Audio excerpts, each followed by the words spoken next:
Good evening to everyone. I'm glad to present you our work about selective photocoagulation of capillary macroaneurysm by navigated focal laser. Capillary macroaneurysms are lesions that originate from the capillary bed, normally larger than 150 microns in diameter. CMAs have been described in diabetes, in retinal vein occlusions, and recently SPADE described an isolated form. It is very important to distinguish CMAs from retinal arterial macroaneurysm that normally affect the arterioles and microaneurysm that normally affect capillaries.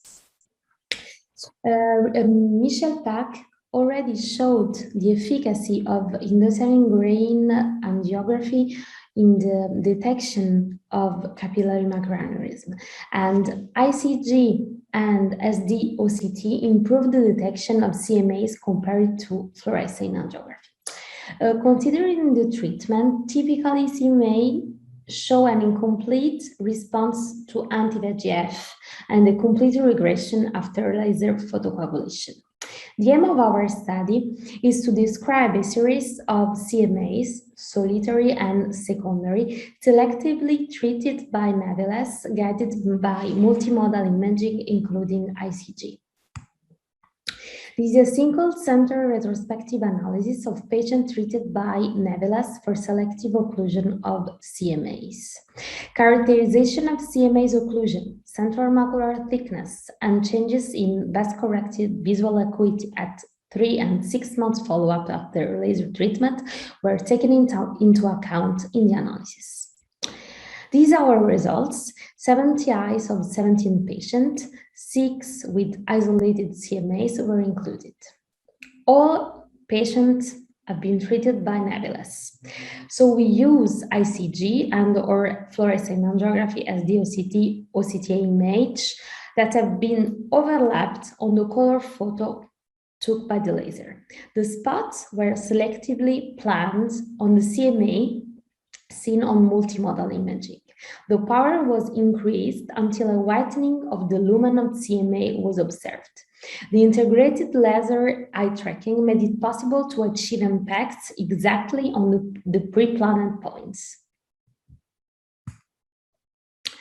3 months after the laser, spectral domain OCT showed the occlusion of the CMAs in 17 eyes of the 17 eyes.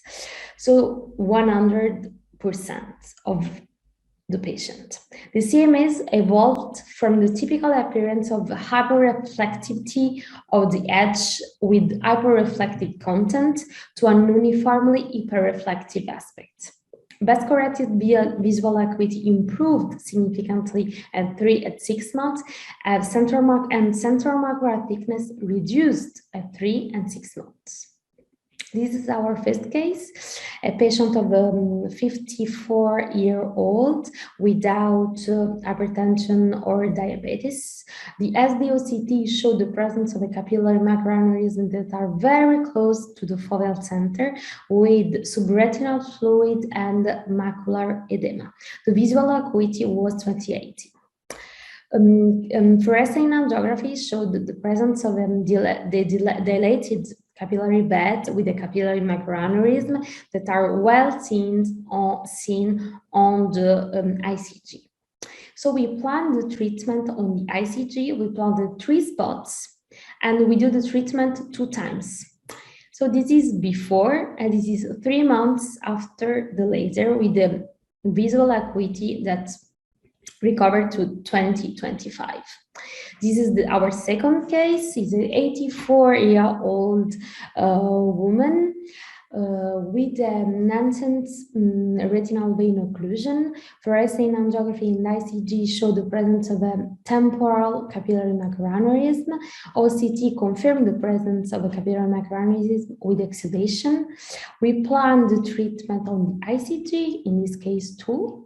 And we obtained a complete resolution of the edema, a regression of the aneurysm with a visual recovery and no side effects at 3 and 6 months.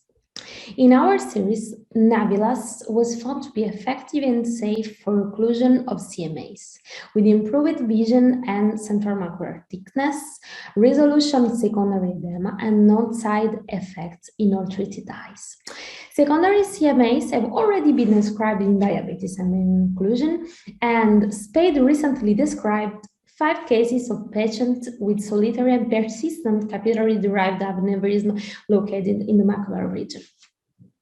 All as these aneurysms were isolated, increased over time, and were much larger than typical microaneurysm, Spade suggested the name of retinal capillary macroaneurysm. The capillary macroaneurysms are normally did not respond to anti-VEGF. As shown by Lupo, larger microaneurysms exhibit an increased expression of metalloproteinase 9, which decreases the structural integrity of the basement membrane and potentially leaves less resistance to aneurysm extension. The combination of the decreased wall resistance and the increased wall tension as lesion grows may explain why CMAs do not respond to anti-VEGF. On the contrary, the laser photocoagulation produced cell necrosis and blood clotting in lesions, leading the involution of CMAs and the resolution of the edema. Why treat with Navilas?